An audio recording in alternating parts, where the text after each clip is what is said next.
하나님께서 오늘 우리에게 주시는 말씀은 마태복음 16장 18절 한 절 말씀입니다.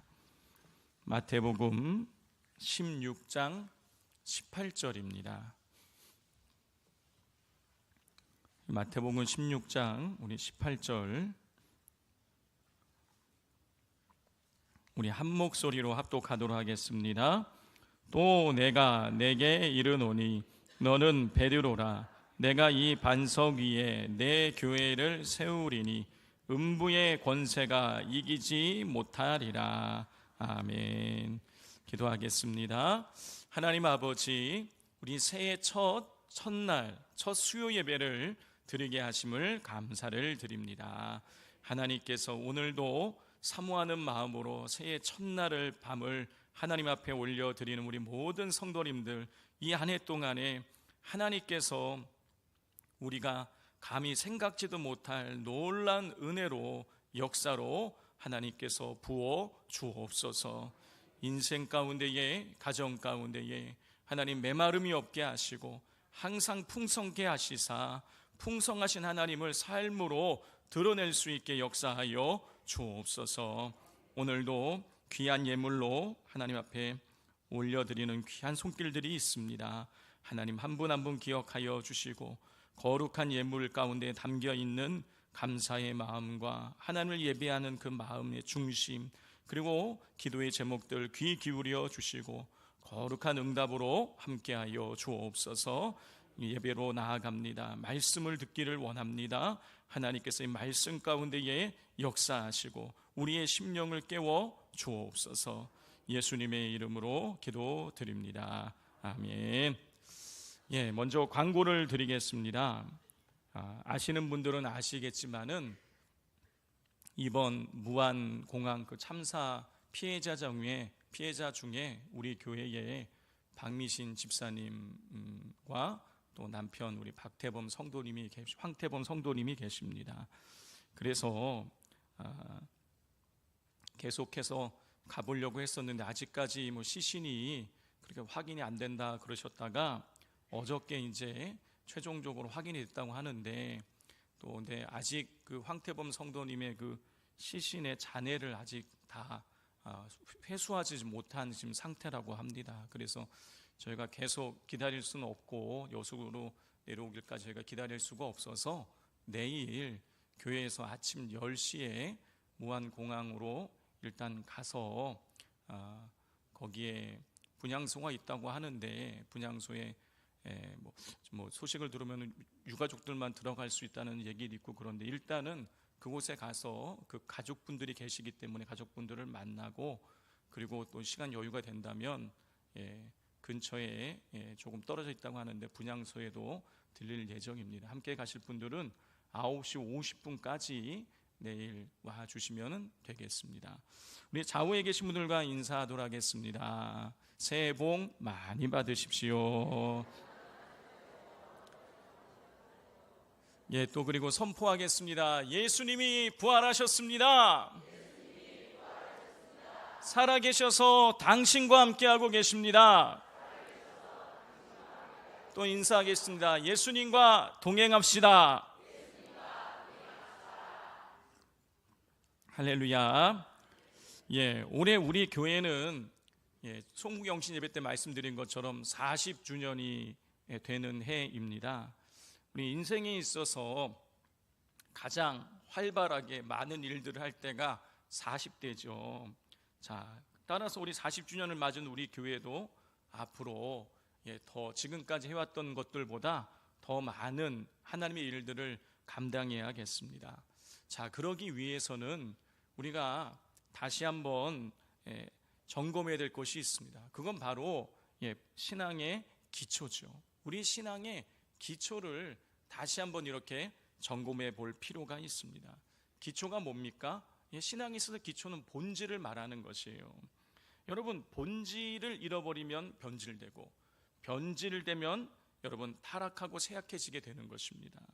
그렇기에 40주년을 맞이하는 1월 한 달 동안 신앙의 기초이자 본질적인 것에 대해서 이 수요 예배 때마다 테마를 정해서, 주제를 정해서 함께 나누기를 원합니다.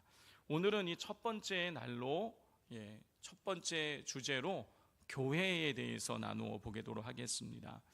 이 원로 목사님과 같이 우리 제자반, 사역자반 교육 받으신 분들은 교회가 무엇인지에 대해서 아마 자세히 배우셨을 것입니다. 그렇기 때문에 교회 이렇게 얘기를 들으면 별로 흥미를 못 느끼실 것 같아요.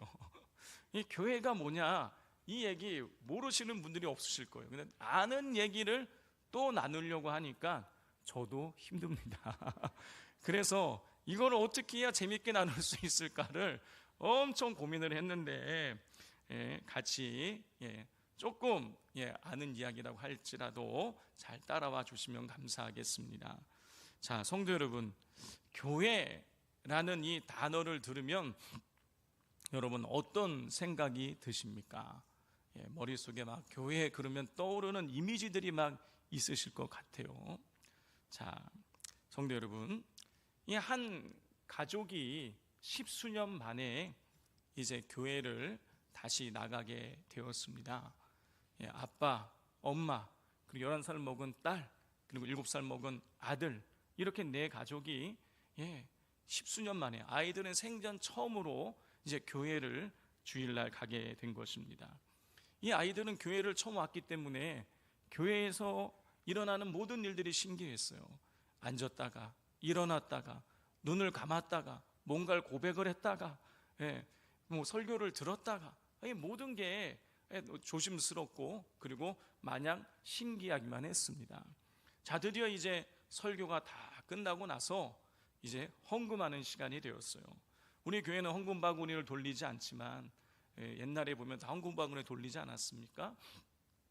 그 교회가 이제 설교가 끝나고 헌금 시간이 돼서 헌금 바구니를 돌리게 된 것입니다. 이 7살짜리 아이가 보니까 이 헌금하는 시간이 너무 신기한 거예요.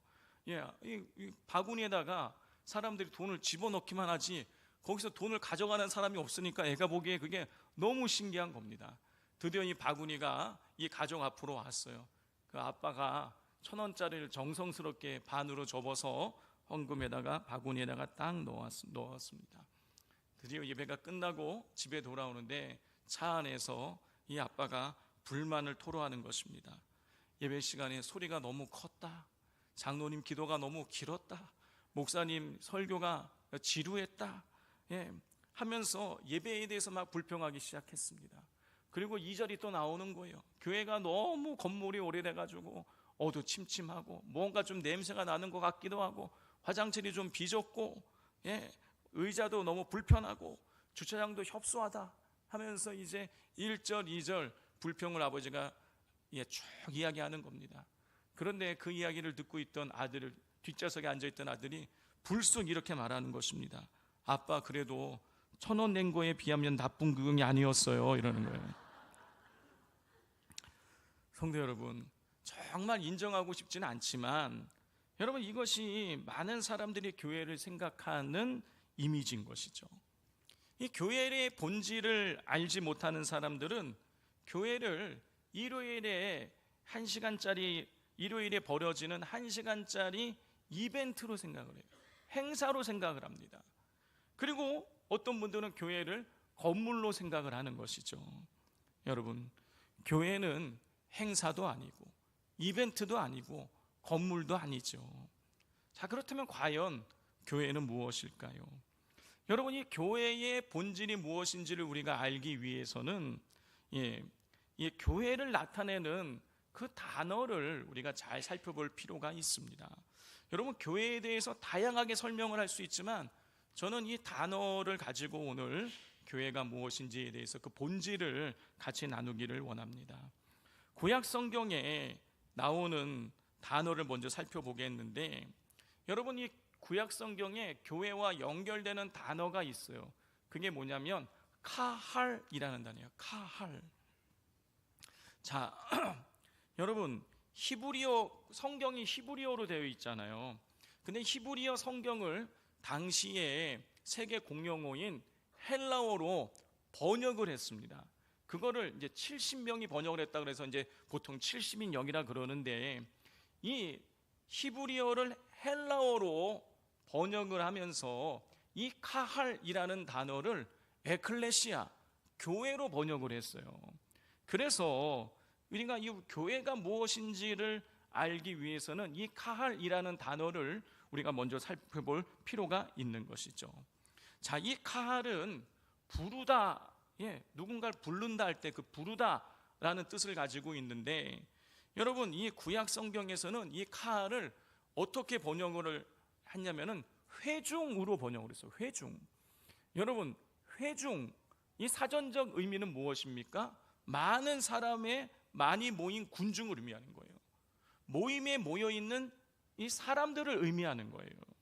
자, 그러나 여러분 이 구약 성경에서 이 회중은, 구약 성경에 회중이라는 단어가 굉장히 많이 나오거든요. 근데 이 구약 성경에 나오는 회중은 그냥 많이 모여 있는 사람을 말하는 것이 아니라 하나님의 부르심을 받은 무리들을 의미하는 거예요. 그냥 칼은 결론적으로 보자면 하나님의 부르심을 받은 무리를 지칭하고 있는 것입니다. 여러분 시내산에서 하나님께서 이스라엘 백성들에게 율법을 주기 위해서 시내산에 다 모이라고 했잖아요. 그래서 이스라엘 백성들이 시내산에 다 모입니다.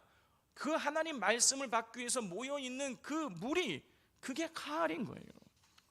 자, 결국 여러분 근데 이 카할이라는 단어가 에클레시아라는 단어로 번역이 된 거예요. 교회라는 단어로. 그러니까 교회는 뭡니까? 하나님의 부르심을 받은 사람들의 모임, 이게 교회인 거예요. 자, 에클레시아라는 단어, 카할을 번역한 헬라어로 번역한 에클레시아라는 단어도 같은 의미예요.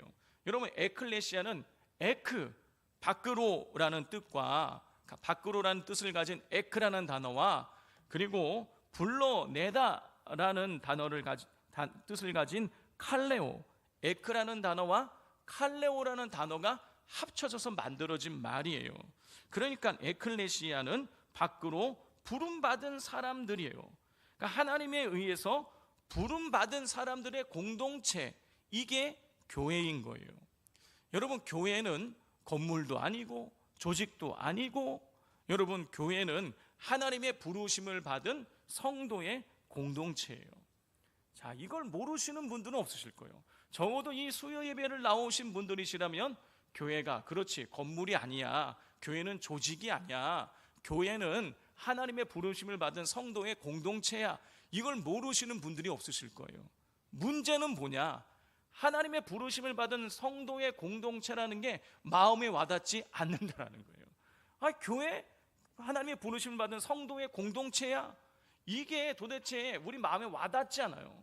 여러분 하나님의 부르심을 받은 성도의 공동체가 여러분 도대체 무슨 뜻일까요? 여러분 이 하나님의 부르심을 받은 성도의 공동체라는 이 작은 이 구절 속에는 여러 가지 깊은 의미가 담겨져 있는 거예요. 자, 첫 번째로 이 하나님의 부르심을 받은 성도의 공동체다라고 했을 때에 여러분 이 뜻은 뭐냐면 교회의 주인이 하나님이시라는 뜻인 거예요. 사도행전 20장 28절입니다. 여러분은 자기를 위하여 또는 온 양떼를 위하여 삼가라. 성령이 그들 가운데 여러분을 감독자로 삼고 하나님이 자기 피로 사신 교회를 보살피게 하셨느니라 그랬어요. 여러분 하나님이 자기 피로 사신 교회를 보살피게 하셨다 그랬어요. 교회가 뭐냐? 하나님이 자기 피로 사신 것이에요. 여기서 이 하나님, 사도행전 20장 28절을 보면 하나님이라는 그 단어 위에 각주가 딱 붙어 있어요. 번호가 붙어 있어요. 번호를 밑에 딱 따라보면은 예수님이라고 표현이 되어 있어요. 그러니까 교회는 뭐냐? 하나님이, 예수님이 피로 사신 거예요. 여러분 우리가 어떤 물건이 있을 때에 이 물건을 제가 여기 있는 거울을, 이건 제가 산 게 아니지만 만약에 이 거울을 제가 돈 주고 샀다, 그럼 이거 어떻게 되는 것입니까? 이거 내 거예요, 내 거. 돈 주고 사면 내 거예요. 여러분 하나님이 교회를 자기의 피로 사셨다는 얘기는요, 교회의 주인이 누구란 얘기예요? 하나님이란 얘기예요. 예수님이란 얘기인 거예요. 여러분 교회의 주인은 하나님이세요. 교회의 주인은 예수님이십니다.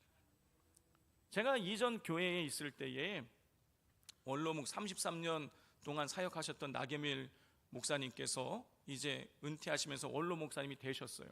근데 원로 목사님이 되시고 나서 새로 이제 후임이신 주기철 목사님 손자이신 주승준 목사님이 오실 때까지 정말 교회가 1년 동안 아수라장이었어요. 이 두 패로 나뉘어가지고 얼마나 그렇게 싸웠는지 몰라요. 어느 날 재직회를 하는데 또 교회가 막 그냥 재직회하면 4시간 5시간 하고 막 교회가 난리가 났었어요.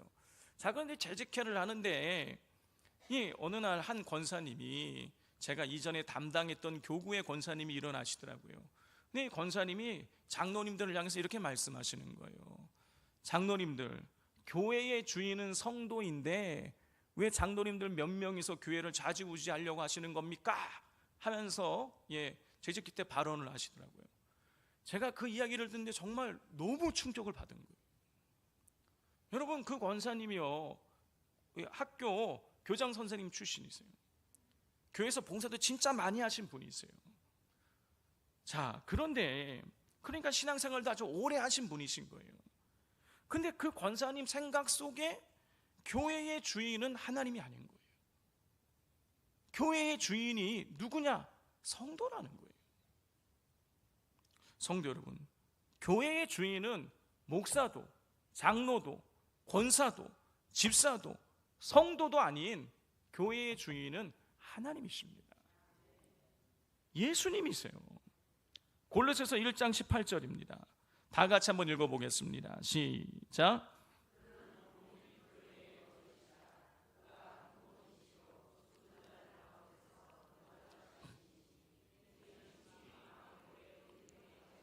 계속 띄어나 주십시오. 자, 그는 몸인, 여기서 그는 예수님을 말하는 거예요. 예수님은 몸인 교회의 머리시라 그랬어요. 이 짧은 이 문장에 아주 중요한 게 담겨져 있는 거예요. 이 교회는 예수님의 몸이고 교회의 머리는 예수님이신 거예요. 여러분, 교회가 예수님의 몸이고 예수님이 교회의 머리가 되신다는 얘기는 여러분 무슨 뜻입니까?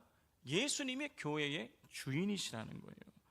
교회의 주도권이 예수님께 있다라는 뜻입니다. 말씀은 지워주시고, 성도 여러분, 교회의 주인은 사람이 아니에요. 여러분, 교회를 개척했다고 해서 그 교회가 내 것이 아닌 것입니다. 여러분, 교회를 개척 예배부터 드렸다고 해서 그 교회가 내 것이 아닌 거예요. 교회를 여러분 30년, 40년, 50년을 그 교회에 출석했다고 해서 그 교회의 주인이 내가 되는 것이 아닌 것입니다. 여러분, 교회를 만드신 분은 예수님이시고 교회의 주인은 예수님이세요. 여러분, 이 사실을 꼭 기억하시기를 바랍니다. 여러분, 이 사실을 망각하는 순간 우리는 여러분 잘못되는 거예요. 교회가 잘못된 방향으로 나아가게 되는 것입니다. 여러분, 제가 최근에 듣는 이야기들이 있어요. 어떤 교회는 이 장로님 몇 분이서 목사님과 그리고 재직들 의논도 안 하고 교회 재정을 마음대로 쓰고 있다는 거예요. 너무너무 충격을 받았어요. 그 장로님들 마음속에는 교회의 주인이 자기라고 생각하는 거예요. 내가 이래도 된다고 생각하는 거예요. 여러분, 교회의 주인은 하나님이시고 예수님임을 잊지 마시기를 바랍니다. 여러분, 두 번째, 교회가 하나님의 부르심을 받은 성도의 공동체라는 것은 교회가 하나님의 질서대로 운영되어져야 한다는 뜻입니다. 다시 말해서 교회는 하나님에 의해서 다스려져야 되는 것이에요. 제가 앞서 교회의 주인이 하나님이시고 교회의 주도권이 하나님께 있다고 말씀을 드렸어요. 자, 그런데 교회의 주인이 하나님이시고 교회의 주도권이 하나님께 있다는 얘기는 교회가 민주주의의 원리가 아니라 신본주의의 원리에 따라서 움직여진다는 것을 의미하는 거예요. 여러분, 민주주의는 다수결입니다. 다수가 원하면 여러분 다수의 의견을 따라야 돼요. 여러분, 그런데 신본주의는 다수결이 아니에요. 신본주의는 하나님의 뜻에 따라 움직여지는 것, 그게 신본주의인 거예요. 여러분, 가데스 바네아 사건 한번 보십시오. 가데스 바네아에서 이스라엘 백성들이 이제 출애굽해서 홍해 건너서 시내산에서 십계명 받고 성막 만들고 그리고 나서 이제 쭉 올라가서 가데스 바네아에 도착을 했어요. 가데스 바네아에 도착하니 하나님 명령하셨어요. 가나안 땅을 정복하라. 그런데 이스라엘 백성들이 어떻게 합니까? 정탐꾼을 보냅니다. 12명이 갔다 돌아왔어요. 그런데 여호수아와 갈렙을 제외한 나머지 10명이 뭐라 그럽니까? 그곳 사람들이 보기에 우리는 메뚜기와 같은 존재다. 가면 다 죽는다. 가나안 땅에 들어갈 수 없다. 얘기해요. 여러분, 12명 갔는데 여러분 2명은 정복할 수 있다고 얘기하고 10명은 정복할 수 없다고 이야기를 하니까 이스라엘 백성들이 다수의 의견을 따랐어요. 여러분, 민주주의의 원리에 따르면 여러분 10대 2니까 10명이 택한 방식을 따르는 게 이게 합당한 거예요. 그런데 어떻게 합니까? 하나님께서는요, 그 10명의 정탐꾼의 의견을 따른 이스라엘에게 징계를 내리십니다. 민수기 14장 11절 12절이에요. 여호와께서 모세에게 이르시되 이 백성이 어느 때까지 나를 멸시하겠느냐? 내가 그들 중에 많은 이적을 행하였으나 어느 때까지 나를 믿지 않겠느냐? 내가 전염병으로 그들을 쳐서 멸하고 내게 그들보다 크고 강한 나라를 이루게 하리라. 하나님께서는 가나안 땅을 정복하라는 하나님의 명령에 불순종한 이스라엘 백성들이 나를 멸시했다고 하면서 전염병으로 그들을 쳐서 그들을 멸하겠다라고 하나님께서 징계를 선포하셨어요. 그 이유가 무엇인 것입니까? 하나님의 뜻은 가나안 땅을 정복하는 것이었기 때문인 거예요. 다수결에 따르면 잘못된 게 하나도 없어요. 그런데 여러분, 하나님의 뜻을 다수가 거역했기 때문에 여러분, 하나님께서는 징계를 내리신 겁니다. 여러분, 신본주의는, 교회는 신본주의예요. 교회 신본주의는 다수결이 아닙니다. 여러분, 신본주의는 하나님의 뜻에 따라 움직여지는 것이에요. 따라서 신본주의 원리가 적용되는 교회도 당연히 다수의 뜻이 아니라 누구의 뜻? 하나님의 뜻에 따라서, 여러분, 다시 말해서 하나님의 질서를 따라서 여러분 교회가 움직여져야 되는 것입니다. 세 번째로, 교회가 하나님의 부르심을 받은 성도의 공동체라는 것은 기도와 말씀이 교회의 기초가 된다는 것이에요. 성도 여러분, 자, 교회는 민주주의가 아니라 신본주의의 원리가 적용되기 때문에 다수의 뜻이 아니라 하나님의 뜻에 따라 움직여야 된다고 말씀을 드렸어요. 자, 그러면 이제 뭘 해야 되는 거예요? 하나님의 뜻을 알아야 돼요. 하나님의 뜻을 알아야 교회를 하나님 원하시는 대로 교회가 움직여 나갈 수 있는 거예요. 자, 그러면 우리가 어떻게 하나님의 뜻을 알 수가 있을까요? 자, 이에 대한 답이 고린도전서 2장 13절에 나와 있습니다. 우리 다 같이 한번 읽어보겠습니다. 시작.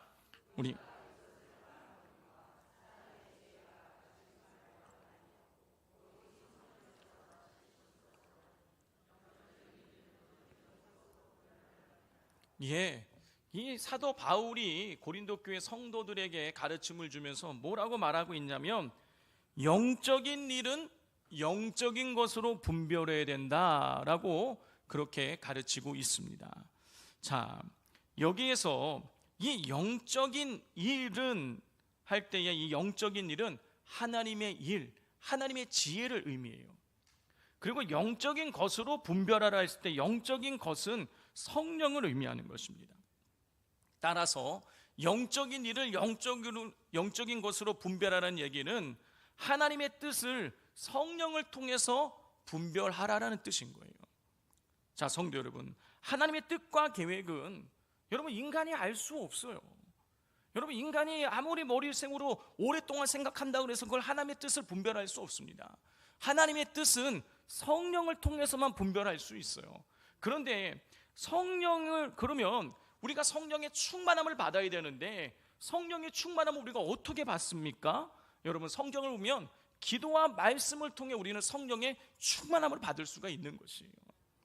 자, 성도 여러분, 이 초대교회 성도들이 최초에 어떻게 성령의 충만함을 받았습니까? 마가의 다락방에 모여서 여러분 기도에 힘쓸 때, 여러분 그때 성령의 충만함이 그들에게 임하였어요. 여러분, 기도해야 성령의 충만함을 받고 성령 충만해야 하나님의 뜻을 분별할 수가 있는 것입니다. 또 여러분, 우리가 어떻게 성령의 뜻을 분별할 수 있습니까? 하나님 말씀을 통해 성령의 뜻을 분별할 수가 있어요. 자, 누가복음 24장 32절입니다. 그들이 서로 말하되 길에서 우리에게 말씀하시고 우리에게 성경을 풀어주실 때에 우리 속에서 마음이 뜨겁지 아니하더냐 하고 그랬어요. 여러분, 예수님께서 엠마오로 가는 두 제자에게 성경을 풀어주실 때 그들의 마음이 뜨거워졌다 그랬어요.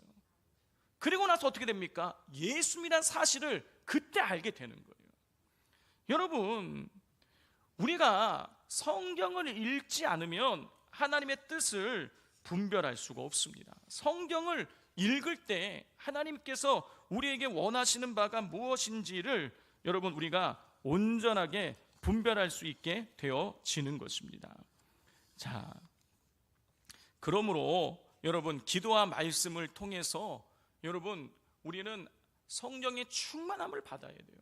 그래야 여러분 하나님께서 원하시는 대로 이 교회가 나아갈 수 있게 되어지는 것입니다. 마지막 네 번째로, 교회가 하나님의 부르심을 받은 성도의 공동체라는 것은 예수 그리스도에 대한 분명한 신앙 고백 위에 교회가 세워져 있다는 뜻이에요. 여러분, 교회는 예수님에 대한 분명한 신앙 고백 없이는 존재할 수가 없습니다. 자, 오늘 본문 마태복음 16장 18절을 다 같이 우리 한 목소리로 합독하겠습니다. 시작.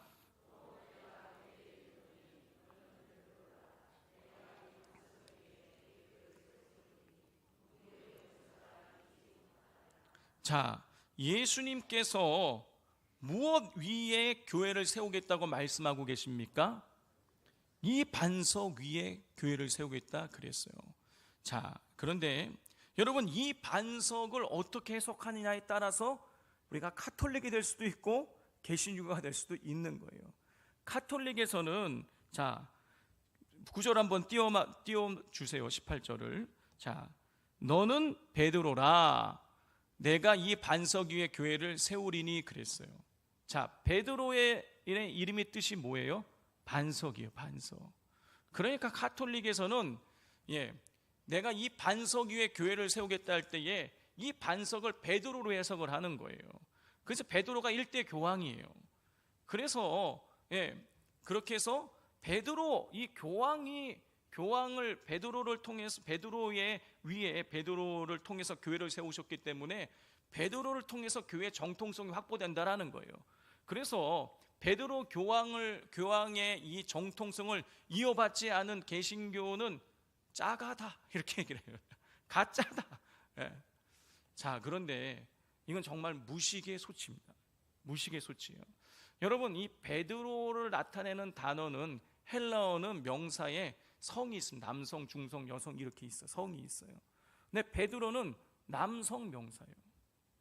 그러면 이 반석할 때 이 반석도 이 반석할 때 이 반석이 남성 명사를 받아야 되는 거예요.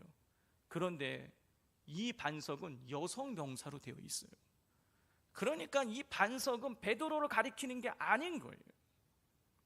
여러분, 이 반석은 뭘 말하는 것이겠습니까? 그 앞에 베드로가 고백한 주는 그리스도여 살아계신 하나님의 아들이시니이다라는 그 믿음의 고백을 말하는 거예요. 여러분, 교회는 무엇 위에 세워졌냐면 예수님을 나의 구주로 고백한, 예수님을 구원자로 고백하는 그 신앙 고백 위에 교회가 세워진 거예요. 여러분, 이 신앙 고백이 없다면 그건 결코 교회일 수가 없는 것입니다. 자, 따라서 교회가 하나님의 부르심을 받은 성도의 공동체라고 했을 때 하나님께서 부르신 성도들은 바로 예수님을 그리스도, 즉 구원자로 고백하는 자들을 의미하는 거예요. 성도 여러분, 교회는 예수님을 나의 구주로 고백하는 성도의 공동체인 것입니다. 그렇기에 여러분, 교회에는 몇 가지 속성이 있는데, 여러분, 교회는요 하나예요. 교회는 하나. 자, 에베소서 2장 19절 20절입니다. 그러므로 이제부터는 너희는 외인도 아니요 나그네도 아니요 오직 성도들과 동일한 시민이요 하나님의 권속이라. 너희는 사도들과 선지자들의 터 위에 세우심을 입은 자라. 그리스도 예수께서 친히 모퉁이 돌이 되셨느니라 그랬어요. 사도 바울이 에베소 교회 성도들을 말합니다. 너희는 외인도 아니요 나그네도 아니다. 너희는 외국인도 아니고 나그네도 아니라는 거예요. 여러분, 외국인 나그네는요, 그 지역에 있는 사람들과는 완전히 분리되는 존재인 거예요. 스쳐 지나가는 존재인 것입니다. 그런데 말해요, 에베소 성도들에게 너희는 외인도 아니고 나그네도 아니라 너희는 성도들과 동일한 시민이요 하나님의 권속이다. 그런데 이 지금 이방인인 이 에베소 교회의 성도들이 성도들과 동일한 시민이다, 하나님의 권속이라고 말하는 이유가 무엇인 것입니까? 예수님께서 친히 모퉁이 돌이 되셨다라는 거예요. 여러분, 모퉁이에 있는 돌은요, 이쪽과 저쪽을 연결하는 것이죠. 예수님을 통하여서 여러분 이방인이든지 유대인이든지 하나로 연결되어진다라는 거예요. 여러분, 유대인과 이방인 사이에는 아무런 공통점이 없습니다. 그런데 예수님이 그리스도다, 예수님이 나의 구주다라는 이 신앙 고백이 공통점이 되어서 성도들이 하나 될 수 있는 거예요. 그리고 이 믿음에 예수님이 나의 그리스도다, 구주다라는 이 고백으로 고백하는 성도들이 모여있는 교회는 여러분 어느 곳에 있는 것이든지 다 하나인 거예요. 교회는 다르지 않습니다. 교회는 똑같은 거예요. 하나인 것입니다. 여러분, 우리 산돌교회나 저쪽에는 여청교회나 음파교회나 우리는 불리하지만은 하나님 보시기에는 하나인 거예요. 또 교회는 여러분, 예수님을 나의 구주로 고백하는 이 교회는 여러분 거룩함을 가지고 있습니다. 여러분, 교회가 거룩한 이유는 교회가 하나님에 의해서 택하심을 받았기 때문에, 택하심을 받은 성도의 공동체이기 때문이에요. 에베소서 1장 3절 4절입니다. 찬송하리로다 하나님 곧 우리 주 예수 그리스도의 아버지께서 그리스도 안에서 하늘에 속한 모든 신령한 복을 우리에게 주시되 곧 창세전에 그리스도 안에서 우리를 택하사 우리로 사랑 안에서 그 앞에 거룩하고 흠이 없게 하시려고. 바울은 하나님께서 예수 안에서 성도들을 택하여 거룩하고 흠이 없게 하셨다고 기록을 하고 있어요. 따라서 하나님께서 예수 안에서 택하여 거룩하게 하신 성도들의 공동체는 거룩할 수밖에 없는 것이죠. 여러분, 그리고 성도들은 이 거룩함을 지켜나가야 될 여러분 그런 사명이 있는 것입니다. 자, 성도 여러분, 오늘 이 30분 정도 되는 이 짧은 시간 동안 교회가 무엇인가를 다 다루기는 정말 복잡합니다. 여러분, 신학교에서는요, 교회론 이거 하나 가지고 한 학기를 배워요. 그런데 우리가 지금 30분 가지고 이걸 같이 나눈다? 이건 불가능한 일이에요. 하지만 그럼에도 불구하고 여러분, 우리는 아주 중요한 개념 하나를 우리 머릿속에 새겨야 되는 것입니다. 교회가 뭐냐? 하나님의 부르심을 받은 성도의 공동체라는 거예요. 하나님의 부르심을 받은 성도의 공동체라는 것은 교회의 주인이 하나님이시고 예수님이시는 뜻이에요. 그렇기에 교회는 하나님의 뜻과 질서에 따라 움직여져야 된다라는 것입니다. 그리고 하나님의 뜻을 분별하기 위해서 교회는 기도와 말씀을 통해서 성령의 충만함 받기 위해 힘써야 된다라는 거예요. 그리고 마지막으로 교회는 예수님에 대한 이 신앙 고백 위에 세워져 있다라는 것입니다. 그렇기 때문에 교회는 하나이고, 그렇기 때문에 교회는 거룩하다라는 거예요. 여러분, 이거는요 아주 중요한 거예요. 이거는 교회론에 있어서 엑기스 중에 엑기스예요. 여러분, 이 사실을 우리가 항상 여러분 기억해야 돼요. 여러분, 이 사실을 잊지 마시고 우리 산돌교회가 성령을 통해서 하나님의 뜻을 분별하여 하나님의 질서대로 운영되어지고 하나님의 통치가 임하는 교회가 되도록 여러분, 이 자리에 나와 있는 모든 재직분들께서 여러분 기도와 말씀으로 깨어 있으시기를 힘쓰시기를 바랍니다.